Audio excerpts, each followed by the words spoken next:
అందరికీ నమస్తే అండి.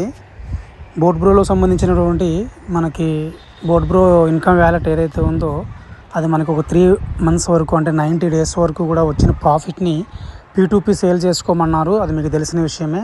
లేకుంటే కనుక క్రాస్ మార్కెట్ ఆర్బిట్రేజ్లో మనం ఇన్వెస్ట్ చేసుకోవాలి.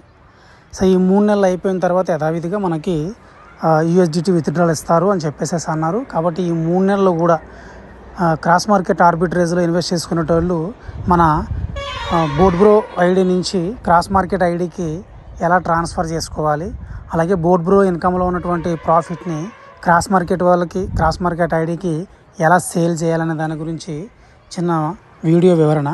ఇలా మీ ఐడి ఓపెన్ అయిన వెంటనే botalpha.me వెబ్సైట్లో ఐడి ఓపెన్ అయిన వెంటనే మీ యొక్క ఐడి పైన 3 గీతలకు వెళ్ళి డైరెక్ట్గా ట్రాన్స్ఫర్కి వెళ్ళండి.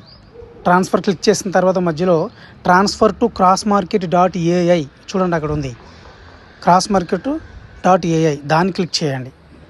దాన్ని క్లిక్ చేసిన తర్వాత ఈ విధంగా పేజ్ ఓపెన్ అవుతుంది. ఇన్కమ్ వ్యాలెట్లో బ్యాలెన్స్ మాత్రమే చూపెడుతుంది. ప్యాకేజ్ వ్యాలెట్లో ఉన్నవి ప్రస్తుతానికి చూపించట్లేదు. అది కూడా 2-3 రోజుల్లో ప్యాకేజ్ వ్యాలెట్లో ఎవరికైతే ఉన్నాయో అవి కూడా అమ్ముకోవడానికి క్రాస్ మార్కెట్ ఐడికి ట్రాన్స్ఫర్ చేసుకోవడానికి వీలుంటుంది. సో ఇన్కమ్ వ్యాలెట్లో ఉన్నవి మాత్రమే మనం ట్రాన్స్ఫర్ చేసుకునే వెసులుబాటు ఉంటుంది. ప్లస్ ఎవరికైనా అమ్ముకునే వెసులుబాటు ఉందన్నమాట. 90 days వరకు సేమ్ ఇలాగే ఉంటుంది. 90 days వరకు మనకు అర్జెంట్ ఉంటే కనుక ఎవరికైనా P2P సేల్ చేసే వరకు వెయిట్ చేసి అమ్మేసుకోవాలి. లేకుంటే కనుక ఎవరైనా క్రాస్ మార్కెట్లో ఇన్వెస్ట్ చేసుకుంటే కనుక దాంట్లో కూడా ప్రాఫిట్స్ మంచిగానే 7.5 to 10 వరకు పెట్టిన పెట్టుబడికి వస్తుందన్నమాట. సో ఈ విధంగా పేజ్ వచ్చిన తర్వాత ఇన్కమ్ వ్యాలెట్లో నేను ఆల్రెడీ ఈ ఐడియాలో ట్రాన్స్ఫర్ చేశాను కాబట్టి ఇన్కమ్ వ్యాలెట్లో అమౌంట్ లేదండి. మీకు అందరికీ ఇన్కమ్ వ్యాలెట్లో అమౌంట్ కనబడుతుంది. So select wallet, income wallet మాత్రమే డిస్ప్లే అవుతుంది చూడండి. ఇన్కమ్ వ్యాలెట్ ఒక్కొక్క 4-5 రోజుల్లో కూడా ప్యాకేజ్ వ్యాలెట్ కూడా వచ్చేస్తుంది. తర్వాత transfer to user ID. Transfer to user ID అంటే ఇక్కడ మీరు మనం ఎవరికైతే ఏ ఐడికి అయితే కొడతామో, లైక్ ఎవరైనా క్రాస్ మార్కెట్ ఐడి అన్నమాట, బోట్ బ్రో ఐడి కాదు. బోట్ బ్రో ఐడి అయితే కనుక ROBOతో స్టార్ట్ అవుతుంది. క్రాస్ మార్కెట్ ఐడి అయితే కనుక ROBO తీసేసి X మాత్రమే సింబల్ పెట్టి మిగతా నెంబర్లు కొడతామన్నమాట. సపోజు నా రోబో ఐడి కొడుతున్నాను, ROBO 408079. పక్కన క్లిక్ చేస్తే నా నేమ్ వచ్చింది చూడండి, ROBO 4080 సారీ తప్పు కొట్టాను, 408079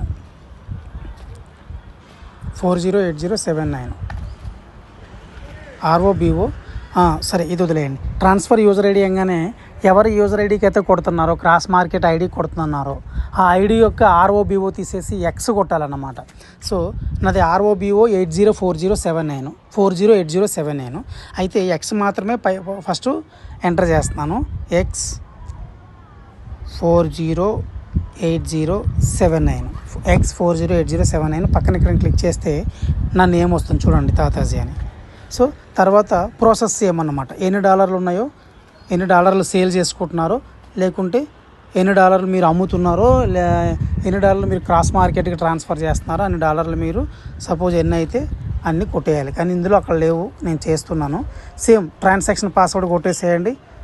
చెక్ మీ ఓటు కొట్టి సెండ్ OTP తీసుకున్నాక OTP ఎంట్రీ చేసి సబ్మిట్ కొట్టేస్తే ఆ ఐడికి మీరు మీ ఇన్కమ్ వ్యాలెట్లో ఉన్న డాలర్లు సెండ్ అయిపోతాయి అన్నమాట. అదేవిధంగా ప్రతి ఒక్క రోబో ఐడిలో ఉన్నటువంటి ఇన్కమ్ వ్యాలెట్లో ఉన్నటువంటి మీ డాలర్లని, ప్రాఫిట్ డాలర్ని మీ యొక్క లాస్ట్ ఐడి ఏదైతే ఉందో, సపోజ్ చాలామందికి 2, 3, 4, 5 ఐడీలు ఉంటుంటాయి. 1 by 1 స్టెప్. ఆ లాస్ట్ ఐడి ఏదైతే ఉందో ఆ ఐడికి ట్రాన్స్ఫర్ చేసుకోండి. ఆ ఐడికి ఎలాగంటే ఆ ఐడి ఏదైతే ఉందో ROBO స్టార్ట్ అయ్యేది ఉంటుంది. ROBO తీసేసి X పెట్టి లాస్ట్ ఐడి ఏదైతే ఉందో ఆ నెంబర్లకు ట్రాన్స్ఫర్ చేసి అందులో ఉంచుకోండి.